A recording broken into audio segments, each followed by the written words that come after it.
And welcome back to White Claw Wednesday, episode number 66. Let's crack open some claws here. 66. Ooh. Oh, yeah.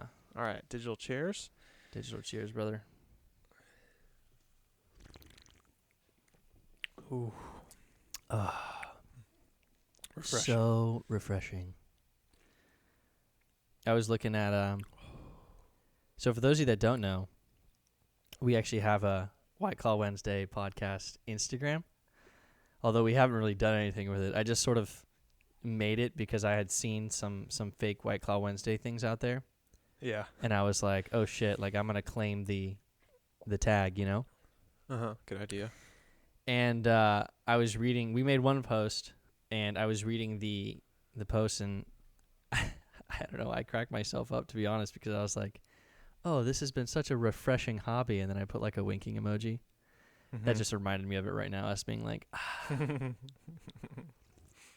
It is really refreshing. It is. I'm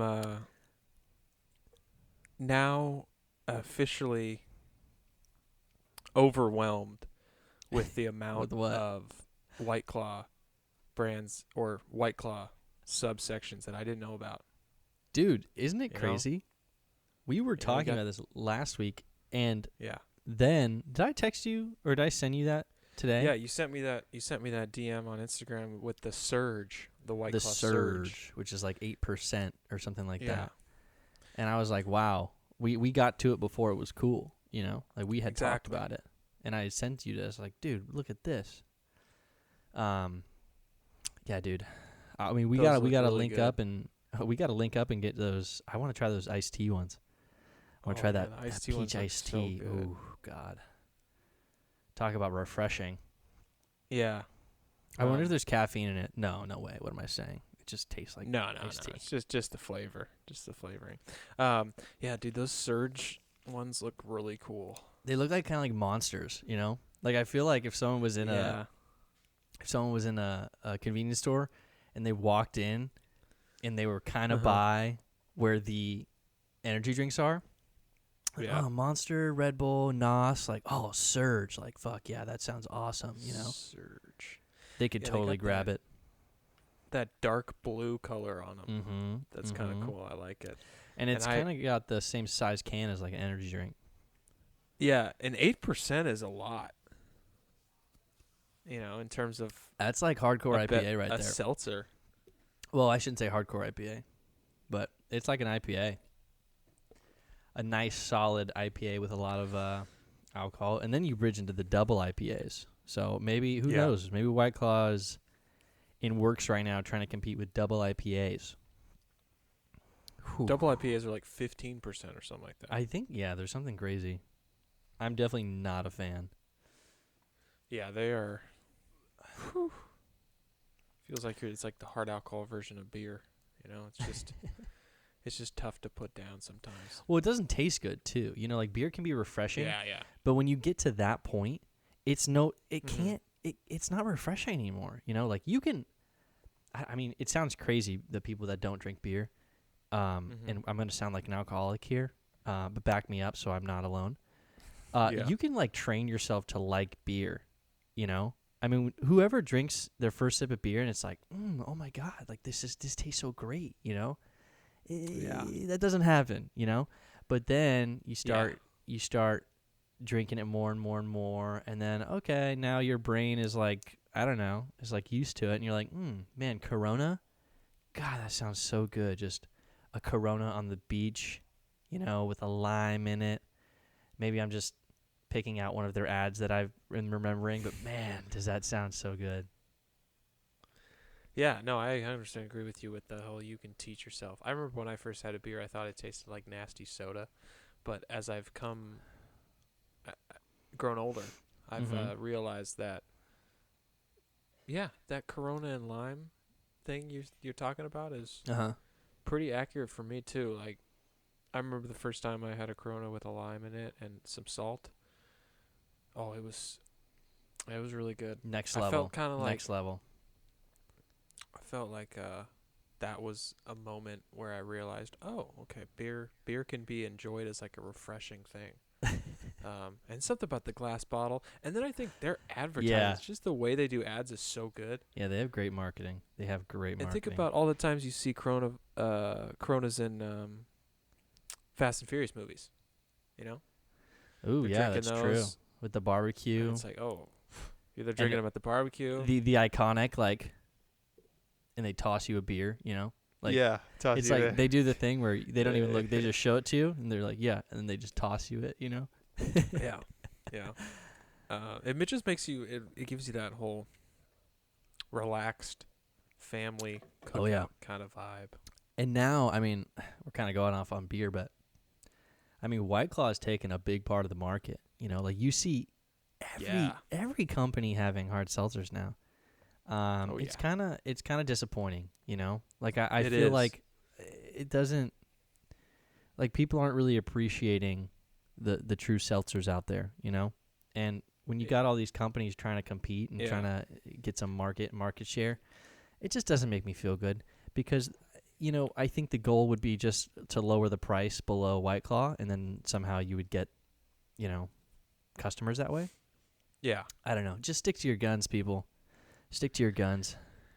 It kind of feels like it went from being a specific item to like being just one of the things.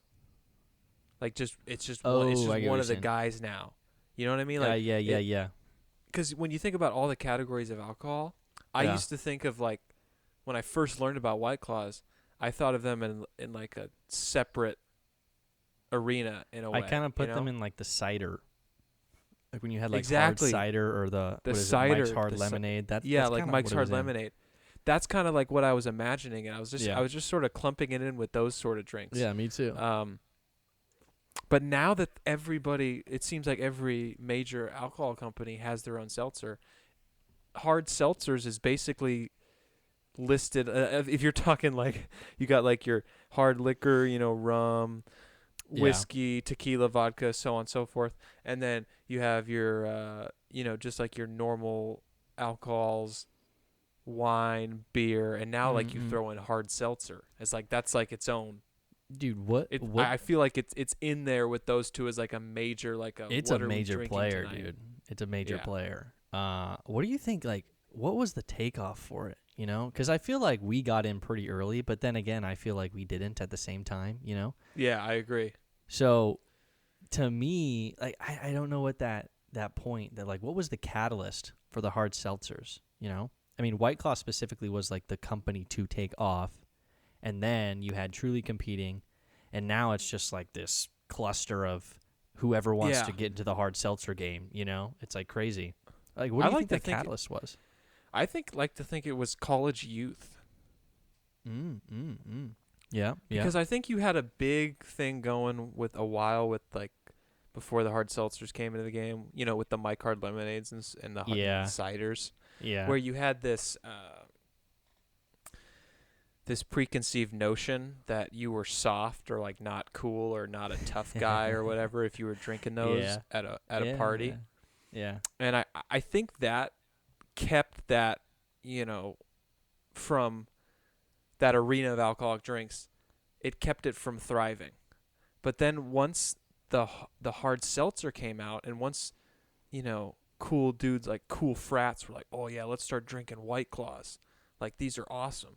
Like that there was were like only the catalyst right there. That I really think that was the catalyst. Was breaking down the whole you're soft. Yeah, you're not a manly dude if you drink hard seltzers. I think that getting that barrier getting removed has just opened the floodgates and allowed for all these companies to get in on the game because now there's all these young people who are like, you know, I'm trying to get drunk and I'm trying to do it fast and I'm trying to do it easy and I'm also trying to, you know, have the least amount of calories. So it's like, and that was another thing I think that kind of allowed for, you know, Mike's Hard Lemonades and ciders to be held down before, you know, seltzers kind of came in. Way too much sugar, and dude. showed them way too much Yeah. sugar. So it was kind of associated with just being like sweet, like, oh, that's super sweet. Like you just think of it like, oh, you're just like drinking alcohol that tastes good because it's pumped full of sugar. But Yeah, hard it's seltzer, like hard seltzer was able to do.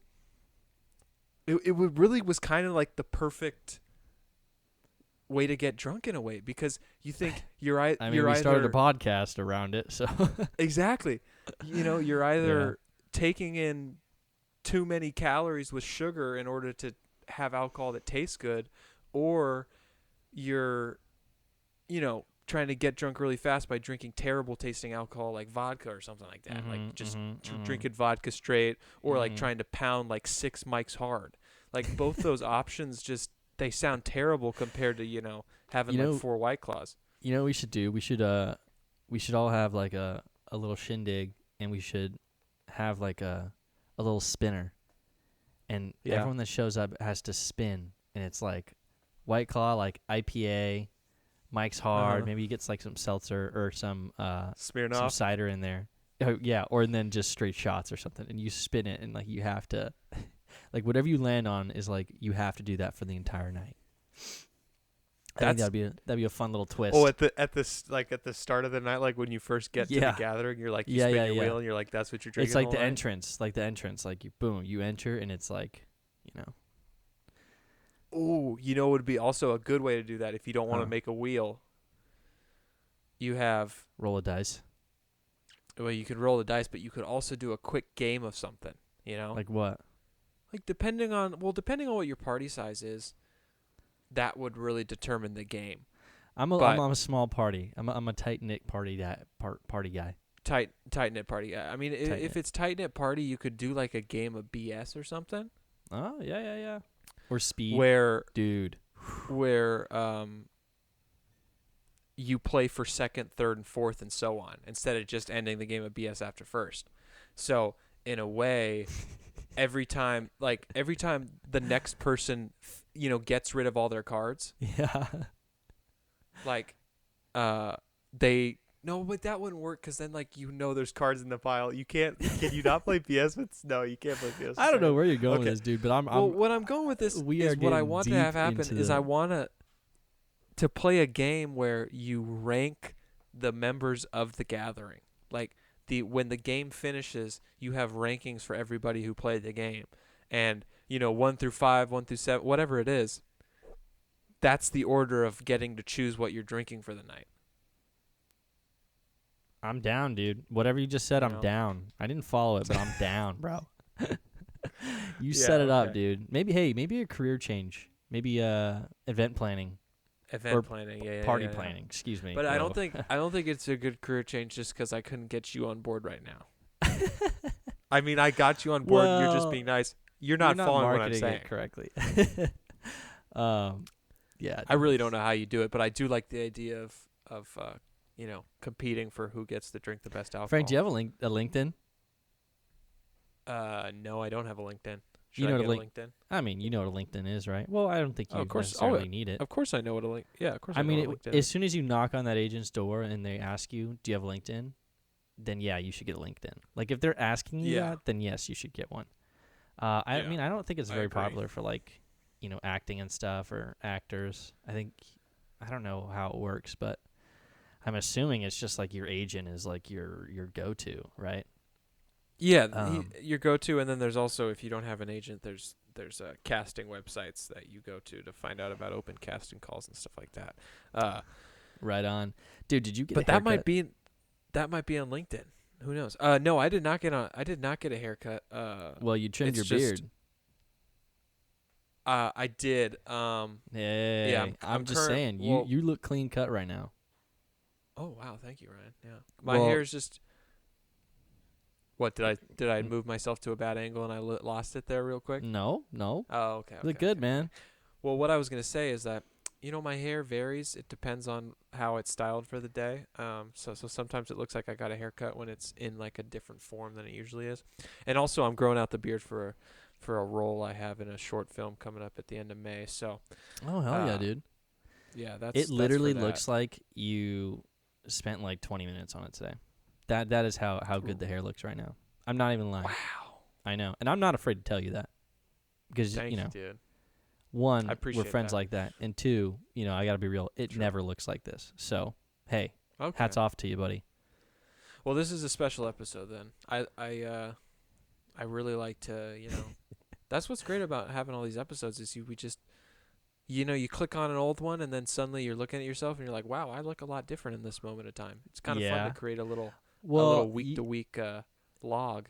I love to see your hair change because I'm pretty, my hair doesn't change that much, but your hair's changed a lot. True. I mean, you go from buzz cut to what you have now to sometimes lumberjack vibes. I mean, it's incredible. And this is just, true. Dude, your hair grows fast now I'm thinking about it because we've only been doing this grow for really fast. a year and, was it 2 months now or something? I don't even know. Because you cut my hair in January. Yeah. And it's, it's been less than 3 months and it's already feels like it's been super long since I got my last haircut. Mm-hmm. So, yeah, my hair grows back fast and it grows back thick. Nice, dude. All right, I got one thing. Did you hear about the Johnson & Johnson vaccine? Well, I know it's like a 1 dose, right? Okay, so get this. Are you ready for this? Yeah, go for it. New York Times. Yeah. Johnson & Johnson vaccinations paused after rare clotting cases emerge. Oh, I think I had heard about this. Yeah, I heard about the blood clotting associated with someone getting or people who have had the Johnson & Johnson shot for a little bit now. Dude, I mean, this is just going to fuel some insane fire on the anti-vaxxers, man. Did I tell you that I got my first shot? No. Wait, maybe you did. Yeah, I did. And it was super easy because I got an email from What'd you get, Moderna or Pfizer? I got Pfizer, yeah. How'd you get it? So I got an email from a representative, a Riverside, county government representative. I think name's Mark Takano, if I can recall correctly. Shout out Mark Takano. So yeah, I get an email from him saying that they've opened the vaccination appointments for everybody. And you just got one. That easy. And it was just a link. Yeah, it was seriously that easy. It was just like an email saying, hey, anybody can do it in Riverside now. And I clicked on this link. I made an appointment. I showed up at the time. I was there for 45 minutes, and then I was out, and I had the first shot, and I got my vaccination card, which has my date to return to get my second shot and complete the vaccine. So yeah, they say you're like 50% protected with one shot, and you're like 95% protected with both shots, and it's pretty much the video at the end. Once you get the shot, you have to stay and wait 15 minutes and make sure you don't have any immediate side effects. And Frank, in these 15, Frank just falls over and dies. Yeah, that's immediately what I was thinking. Because I'm sitting in like large group of people. You die real quick. Yeah, and we're all just sitting there like waiting for the 15 minutes to be up, and I'm just kind of like wondering.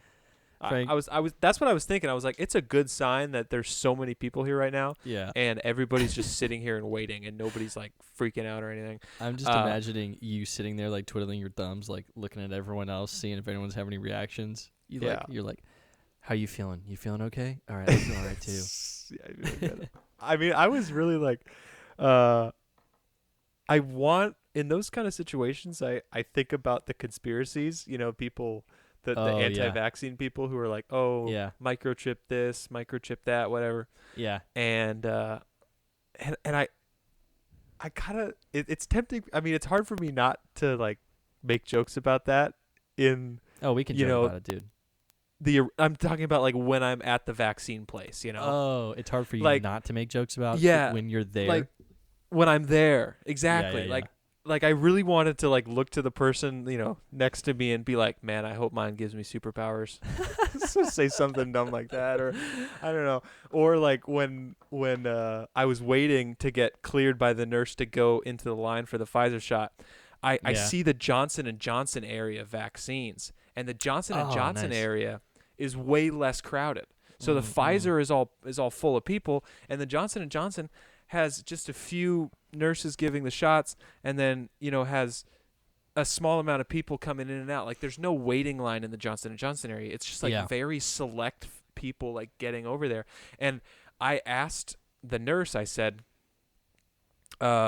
what are the qualifications for Johnson & Johnson, like who gets that one or whatever. And then she basically said, oh, we got only X amount of supply of Johnson & Johnson shots, so we're not giving them out right now. But I was still seeing people go over there and get them, so I was just like, okay, you're not telling me something. I mean, that's totally fine. Yeah. I didn't really mind because I was like, I'm getting my Pfizer. And now that you mentioned this whole blood clot thing, it's like, okay, well, now I feel good about getting Pfizer. But I almost wanted to say, the way I wanted to put it to the nurse was, I was like, man, how do I get into that exclusive club of Johnson & Johnson where I just need the one shot? Like, who do I need to talk to?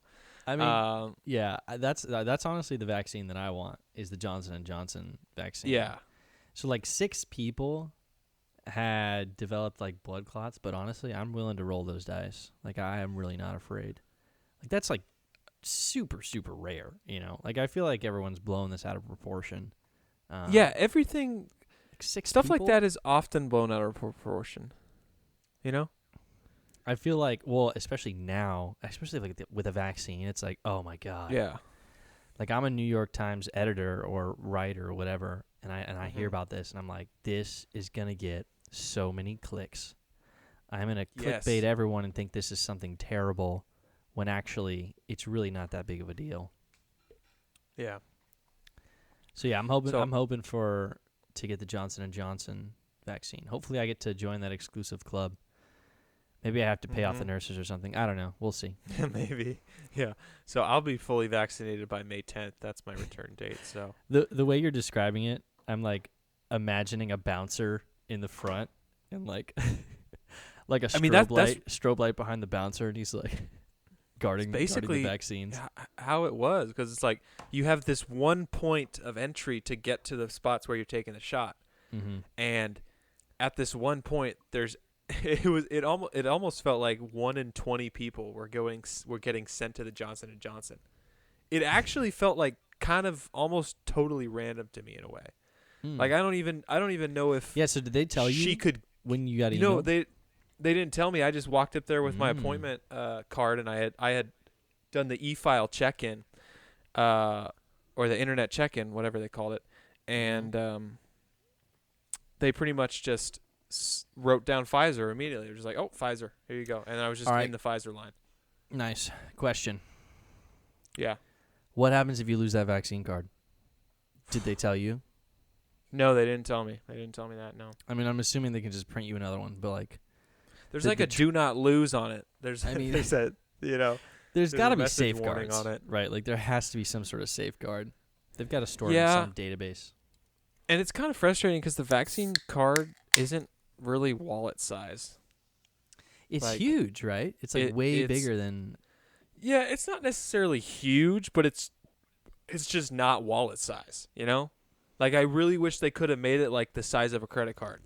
So then you could just slide it in your wallet easily. But it's kind of like 2.5 credit cards sort of molded together in terms of how, the kind of square it is. So I'm still trying to, it's just sitting in my room, and I'm not like carrying it with me just because I'm not double vaccinated yet and stuff, and I haven't been in a situation where I've had to present it or anything. But I got to figure out a good way to carry it, or a good spot to fold it in, so where it's not compromised. Yeah. I don't know. They should add fold lines. Yes. You know how like those fold lines to fit in your wallet. Yeah. Then everyone would love the CDC instead of hate them. Yeah. Yeah, so everyone But I was like, impressed with... Go ahead. I was impressed with how many people were at the vaccine location, and how crowded it was, and the educational video that you watched after 15 minutes of waiting after the shot was pretty much saying how, like, yeah, okay, you have your shot now, but you still have to be conscious of washing your hands and wearing your mask, just because we haven't established the herd immunity, as the phrase was used, I think, by the medical professional on the video. But the herd immunity, I think I like our chances of getting it by the end of this year, just based on the look of the vaccination area that I was in. It seemed crowded, and it seemed like people were we're into it, you know? Nice. That is the goal, right? And I think also just like, you're not all protected even with the second one, right? Like you can still get it and you can still give it to other people. You're just going to be able to handle it way better, right? Your body's got now some sense of defense for it. Mm-hmm. Whereas before, I mean, your body always has defense for it, right? That's your immune system. But now your immune system is like punched in the face and has rebuilt stronger. Exactly. So yeah, that's awesome, rejuiced. Dude. I would totally do it if I was in Riverside. I don't even know the process here. Like, I don't know if it's even possible for me to get a vaccine here. I know that my coworker did, but he's like, I don't know, 40 years older than me. So yeah, he probably won't get it until I get back. For the age thing. Okay, so now that I wonder if after your second one, if you still have to get tested to like fly here. Or fly out of country, like what's the process for that? Probably just because you can still get it, right? Because you can still get it, yeah. It doesn't make you freaking Mark Wahlberg invincible to it. What's that reference? There's a movie with Mark Wahlberg called Invincible where it's actually based on a true story. It's the story of the Eagles football player who was just a Philadelphia native, just an everyday Joe, and Philadelphia Eagles, they held open tryouts for their football team, and this dude made it. Really? Yeah. That is unheard of. Yeah, it's a true story, and it was made into a sports movie in like 2006, I think, and by Walt Disney Studios, and it's called Invincible, and Mark Wahlberg played the guy. Oh, nice. That's so cool. Yeah, it's fun to I learned this. I don't even want to take credit for it, but I stole it from Workaholics, where if there's ever a word, like there's a word used in conversation or a phrase or whatever, and that word or phrase happens to be the title of a famous movie, you just like throw in the starring actor or actress right after you say it. So you're going to be like, yeah, we're going to be invincible, Mark Wahlberg. That is hilarious. And everyone's like, what the heck is he talking about? Exactly. That's hilarious, man.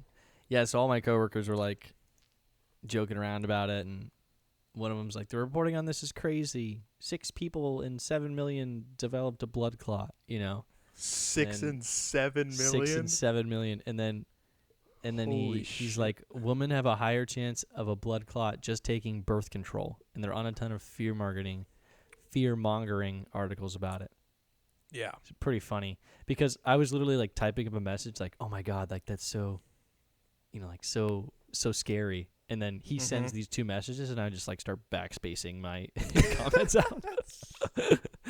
Yeah, okay, that's the best. like when you're in a conversation, you're messaging, and you're just working on something so long. Yeah. And then the other person sends something, and you're like, oh, that completely takes away what I'm saying right now. You're like, oh man, I'm gonna backspace this entire thing out and restart. It's like I think the timing worked out here, and send this now.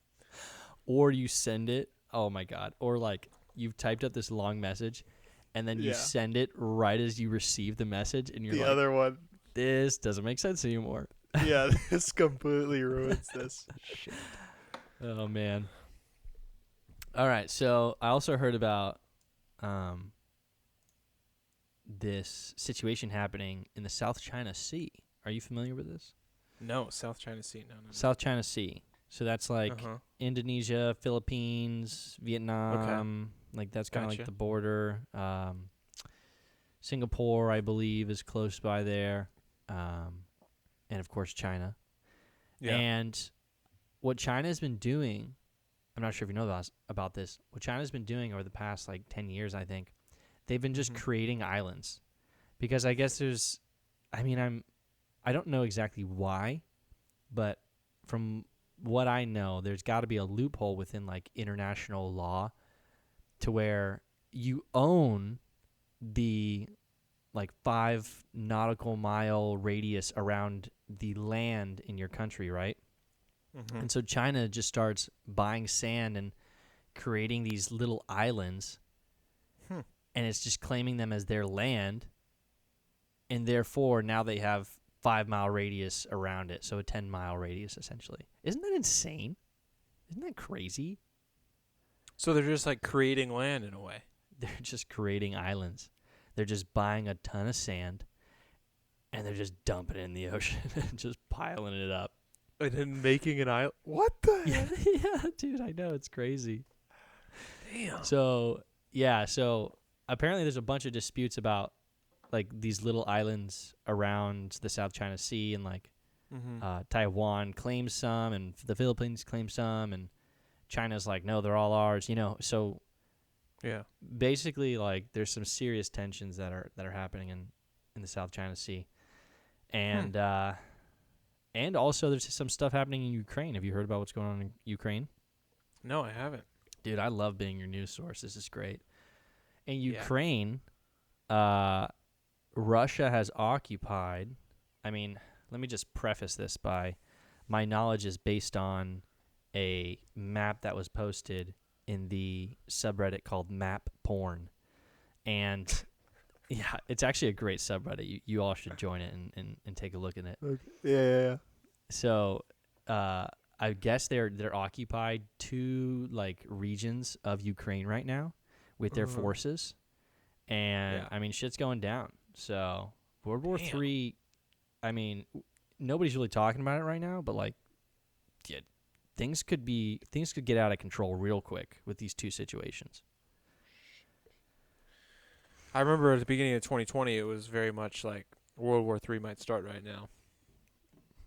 Do you remember that? I do. What was the situation? Something to do with Iran, right? Yeah, it was something with Trump. Trump like bombed Iran or something like that. Yeah. Oh, yeah. We blew something up. Yeah. This is so bad. I know, it just sounds terrible to put it like that, but and I mean, it's not us actually making these decisions, But yeah, Ryan and I aren't in charge here. Yeah, I mean, definitely don't put us in charge though. Yeah, definitely. So I think what happened is we bombed like a military facility, or we bombed somewhere where one of their high-ranking generals was in. Yes, that's what Iran was like pissed.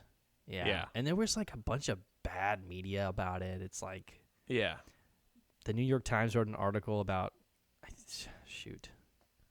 he was saying like he's a religious scholar. I forgot what was like there was this big article where it was like, really, like, you're gonna frame it this way, Anyways, hopefully we get past it, but I mean, there's some crazy stuff going down, man. Yeah. That's it reminded me of thoughts. What's going through your head right now? Leader. Well, you're talking about the Iran when we set off that bomb and we killed that leader. Yeah. And then it was I immediately love how you just say we. It's great. Well, the United States of America. Yeah, I know. Yeah. It is we, which is crazy. I just imagine myself like thrown in these other countries that hate us, and if I'm just like suddenly appearing in front of them, they are considering me the enemy. I'm just assuming. You're done, dude. You're done. That's why I'm like throwing the whole we thing around. Just because I feel like in their jurisdiction, I'm as screwed as Donald Trump is. You know what I mean? Let me go ahead. But I thought of the beginning of World War I when the whole January 2020 was happening, and like, oh, this is the start of World War III, because World War I was started with a leader being killed. That's right. And assassinated. Austria, right? The Austrian. Yeah, I'm pretty sure. My history knowledge really only goes to the point of there was like a parade going on, and a political leader is assassinated at said parade, and that pretty much started World War I. So I remember when January 2020 was happening, and we just the United States blew up this leader of Iran, and I was thinking of that. Drawing some I was drawing the comparisons, between the whole accidental murder or so on, alleged accident of killing a leader that we didn't intend to, and so that carried some weight in terms of rumors and speculation about World War III could be happening. I remember just immediately thinking of that. It didn't really make me more scared or anything, just because with situations like this, I'm always so on the side of I feel like I have no control, so I'm just kind of gonna let the wave take me, whatever that wave is. All right, well, we'll get this, right? You know how you keep saying we did this, we did that, right? Yeah. Think about that missile, right? Obviously, Uh-huh. that missile cost money, right? Yeah. And obviously, you and I have paid taxes. Yeah. And so, if you think about it, a minute amount of our taxes have contributed to that missile. Minute. I mean, we're talking maybe 10 or 12 zeros Yeah. below $1. But we have, you know. I've never thought of it like that. But like everything you know, when you hear the government spending like money on this, money on that, it's like, okay, Yeah. how much of that did I contribute to? You know, like what is the percentage? It's Mhm. really, really small, but you know, you contributed somehow, some way, you know. Yeah. And then to your point about like you said how other countries view America, I may have mentioned this before. This is going to be another map porn reference, but there's a map that kind of goes around, and it's like the general consensus of what country is at risk of like starting World War III, or what country is at risk of destroying world peace, even though we don't have world peace. Yeah. You know, and Would you say even though we don't have world peace? even though we don't have world peace, yeah. Yeah. And like 90% of the world thinks America. And like America thinks, you know, I forget what it was. It was like a Middle Eastern country like Pakistan or something. But Yeah. I don't know. It just makes you think, you know, it just makes you think like perspective is so crazy. And not that we chose to be a part of this country. I mean, we do now, I guess. We could probably dip if we wanted to, but I definitely don't want to. I don't know. It's just kind of crazy to think about, you know. Makes you really think about who we are in terms of world superpowers and just the dangers that a country with this much power can hold, right? We like to think we're morally adept, but I don't know. I feel like other people don't see us that way, you know, other countries. I agree. And I this makes me think of I was having this thought today when I was driving. I thought back to like the medieval times, you know, and you were born into Crusaders. Yeah. You were born into like a certain class. You know, if let's say if you're Henry VIII's son, yeah, you got it made in the shade. But if you're some like farm tender peasant, I don't know, if you're in the lower class. I think they were serfs, like the medieval term was serfs, like SERF or something like that. I can't remember. But I was thinking about how, you know, you learn about this in history class and you're like, oh wow, like life is so much better now, you know? But I was thinking today when I was driving, I was like, man, that whole class system is still so much like, it's still so alive. Oh yeah. You know? Oh like yeah. That hasn't changed. It's funny how humanity, the details of it change over time. Okay. But really the big picture ideas of humanity never change. I mean, we have this. Yeah, you're totally right. And I completely 100% agree.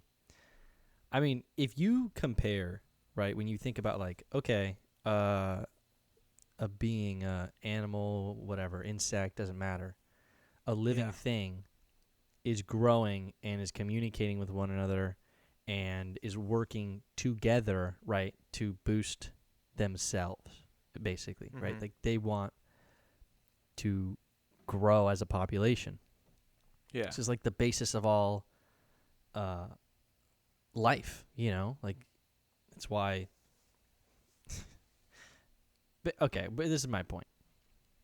Comparing you didn't want to hear that. Compare ourselves to like ants. Like, dude, if we had the mindset of ants in the way that they work together, oh my god, we would have figured out this whole quantum theory of multi-dimensions. I mean, that would have been like freaking the 900s or something. You and me would be having this conversation probably floating in space right now on space telephones and in like space bubbles if humans work like ants. Yeah, or we probably wouldn't even be having this conversation. You know, there would be just That's true too. How can we be better? How can we do this, right? See, that's also a good point. Not that I study ants, and I don't know if they have leisure time, but I'm assuming they don't, you know? They don't, yeah. But even just a fathom of that, like even just the concept of everyone's a human, you know? It's like that is just so difficult. It's like everyone is not born different. Yeah, we're born into different cultures, like we were just saying. But even like that concept of like we're all human, we don't understand that. You know, people are like, oh, everyone's a human. No, we don't understand that. You can't even conceptualize that, you know? Like even us talking about us bombing other places. It's like that is so foreign to us. Like we can't even fathom the consequences of that. Yeah, and or the the repercussions of those actions. Yeah, either side. That's the thing. Like even though we're using the word we can't it's impossible for us to really understand either side of that bomb. You know, the people receiving it or the people pushing the button. It's like both are so out of our realm of knowledge. It's just perception. Yeah, perception. It's just like when I talk about religion and it's like I can have these opinions on religion because I have it so good and I haven't had life or death situation shoved in my face over and over again repeatedly. So it's easy for me to take certain stances which could be completely changed if my situation was different. So religion is really popular with people that I don't want to say that are in despair, but people that have struggles, that have a lot more obstacles, right? And like I'm sure you agree with me that we've had a very easy life, you know. Oh yeah. We've had so many privileges and I'm so thankful for it. But you know, who knows? Maybe if I grew up differently, I'd probably be religious. Chances are, you know. If I was growing up in Central America or something like that, I would probably be religious. Yeah. Just because you have nothing else to look to, right? Like what is going to save you from that situation you're in? You're stuck. You can't get out of that. You know, the options are, I mean, not to pull in the whole border crisis thing, but the options are spend everything you got, travel tens of thousands of miles to get to America and then see what the heck happens. Yeah. Or stay where you're at and continue to struggle to feed your children. It's like, geez, man, those options are terrible, you know? Yeah. Terrible. Yeah, I think like, the same thing when I see like athletes thanking God, which I also understand at that point too, because it's like I don't know what it's like to have that level of talent, you know, to be growing up and going through sports my entire life and just being able to dominate at every level, or that amount of pressure, you know, or that and like handling all that of hard life, right? Exactly, and coming from where, you know, people who like, you know, the whole started from the bottom thing that Drake. It's funny, Drake has that song, and you know he was a child actor, but either way, yeah. So it's just like there's all these different situations where you can't. Humans are just there's just no, like you said, if we were ants, we wouldn't be having this conversation at all. More than likely, because we wouldn't have to. Because when you get down to it and you're like, oh man, humanity, like you could be pessimist or you could be optimist. You could be like, oh, humanity's failed, humanity's succeeded, and it's just like both scenarios, whether you're looking at it as failure or success, like you can't have one without the other in a way. You know, like man, that was deep.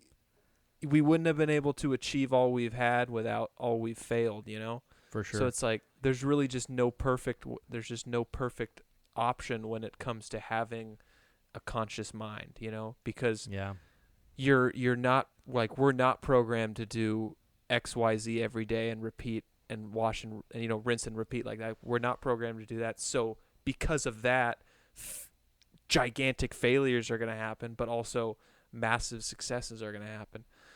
Damn, man, it's like every time like I try to like I think like I found an answer. Cry, dude. I don't know why I'm getting. I just keep talking and I realize there's another answer. It's just like, damn it, man. I'm getting emotional right now, dude. I don't know why. Yeah, I mean, this is emotional race, stuff. Dude. The human race is just an amazing thing. Like it can make you so cry amazing. for how beautiful it is. Yeah. And it can also make you cry for how sad it is. Oh my god, dude. I might like it hits both levels so hard. It's like you want it to be better so bad, you know? Yeah. But at the same time you realize how shitty we are. And it's almost comical, you know? You know what we need to do? We need to like genetically engineer this. Okay, this would be a good legacy for humanity. Genetically engineering an ant to a human somehow. I don't know. Maybe like all you got to do is drop an ant in someone's brain, and some magic things happen. That would be a good legacy. Like everyone's talking about AI. AI is going to take over. What happens when it comes sentient? Yeah. Blah, blah, blah, blah, blah. No. We gotta change focuses here. All right. Mm-hmm. Someone put an ant in someone else's brain. Okay, that's all I'm asking for. I won't do it, but someone else should. An ant in someone else's. Now I'm just imagining just like a bucket of ants just getting poured down into like a tube that's connected to your ear. You just get like the assistant to the scientist is questioning him. He said, "Yeah, like why so many ants?" And then the guy or the girl's just like, "Oh, have you seen how tiny these things are? We can fit so many in the human brain." And then she's like, "Who funded this? Who gave the green light on this?" This was funded by a crowdfunding source from a podcast called White Claw Wednesdays. Man, the day where our words have repercussions like that will be a magical day. Maybe I'll actually cry that day. That'd be cool. All right, dude. Yeah. Should we end on that note? That was I like that. I like the pouring ants into the brain. Yeah, it meets our meets our usual discussions. Yeah.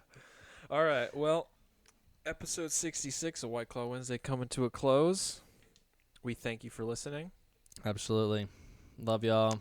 Please like, comment, subscribe. Frank, cheers, brother. Digital cheers. Great episode. Thanks for listening, everybody. Peace out.